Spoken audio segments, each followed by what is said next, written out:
बांग्लादेश में राजनीतिक उठापटक अपने चरम पर है। नोबेल पुरस्कार विजेता डॉक्टर मोहम्मद यूनुस के नेतृत्व वाली अंतरिम सरकार को सेना प्रमुख जनरल वकार उज़-ज़मान ने अवैध घोषित कर दिया है। इसके बाद यूनुस ने आपातकालीन कैबिनेट बैठक बुलाई है और इस्तीफे की धमकी भी दी है। राजधानी ढाका में उनके समर्थक मार्च फॉर यूनुस अभियान चला रहे हैं। यह संकट 2024 के कोटा संशोधन आंदोलन से उपजा है, जिसने शेख हसीना को सत्ता से बेदखल कर यूनुस के नेतृत्व में अंतरिम सरकार के गठन का मार्ग प्रशस्त किया था। आइए जानते हैं कि आखिर कौन कौन सी संकट की जड़ें बांग्लादेश में चल रही हैं और कैसे आंदोलन हुआ। कोटा आंदोलन और हसीना का पतन। जुलाई 2024 में छात्रों द्वारा सरकारी नौकरियों में कोटा व्यवस्था के विरोध में शुरू हुआ आंदोलन देशव्यापी हिंसा में बदल गया। परिणाम स्वरूप तत्कालीन प्रधानमंत्री शेख हसीना को 5 अगस्त 2024 को इस्तीफा देकर भारत पलायन करना पड़ा। यूनुस का उदय। 6 अगस्त को राष्ट्रपति मोहम्मद शाहबुद्दीन ने संसद भंग कर दी और छात्र नेताओं व सेना के साथ बातचीत के बाद यूनुस को अंतरिम सरकार का प्रमुख नियुक्त किया। सेना की भूमिका। शुरुआत में सेना प्रमुख जनरल वकार ने यूनुस के नेतृत्व का समर्थन किया, लेकिन हाल के हफ्तों में सरकार की आर्थिक सुधारों और सेना के अधिकारों में कटौती की नीतियों को लेकर तनाव बढ़ गया। वर्तमान संकट के मुख्य बिंदु। सेना प्रमुख का ऐलान। 23 मई 2025 को जनरल वकार ने यूनुस सरकार को संवैधानिक रूप से अमान्य बताते हुए नए चुनावों की मांग की। उन्होंने आरोप लगाया कि यूनुस प्रशासन जनादेश के बिना काम कर रहा है। यूनुस की प्रतिक्रिया। जवाब में यूनुस ने 24 मई को सलाहकार परिषद की आपात बैठक बुलाई और प्रमुख राजनीतिक दलों से बातचीत का प्रस्ताव रखा। उन्होंने यह भी संकेत दिया कि यदि सेना का दबाव जारी रहा तो वे इस्तीफा देने को तैयार हैं। जनता का रुख। ढाका सहित कई शहरों में यूनुस समर्थकों और विरोधियों के बीच झड़पें हुईं।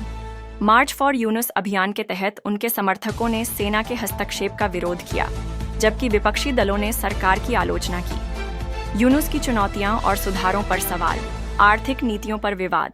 यूनुस की उद्यमिता को बढ़ावा देने की नीति, जिसके तहत कारखानों को बंद कर श्रमिकों को स्वरोजगार के लिए प्रेरित किया गया, से बेरोजगारी बढ़ी और उद्योगपति नाखुश हुए।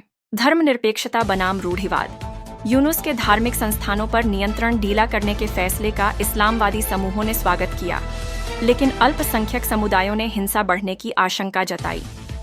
अंतर्राष्ट्रीय दबाव।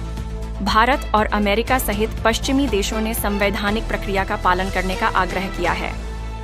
यूनुस ने द हिंदू को दिए एक इंटरव्यू में कहा, समाधान केवल निष्पक्ष चुनाव से ही संभव है। 1990 और 2007 के बाद तीसरी बार सेना के सत्ता संभालने की आशंका बढ़ गई है। विश्लेषकों का मानना है कि यदि यूनुस इस्तीफा देते हैं तो सेना अस्थायी तकनीकी सरकार का गठन कर सकती है। राजनीतिक गठबंधन की संभावना।